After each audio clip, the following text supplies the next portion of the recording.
దివ్యాంగులందరికీ ఉచిత ప్రయాణ సౌకర్యం ఏర్పాటు చేస్తున్నాం. నమస్కారం.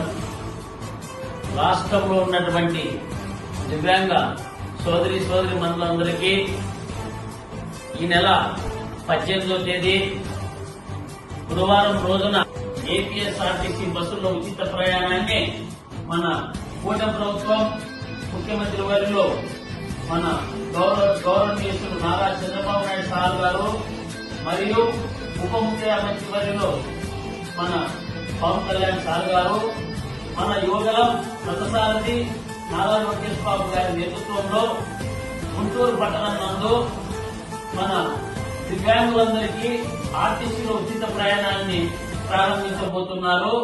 రాష్ట్రంలో ఉన్నటువంటి దివ్యాంగుల సోదరి మనులంతా తప్పకుండా మన ఆర్టీసీ బస్సులు ఉచిత ప్రయాణానికి పథకం ప్రారంభోత్సవానికి రాష్ట్రంలో ఉన్న దివ్యాంగులంతా హాజరు కావాలని కోరుతున్నాను.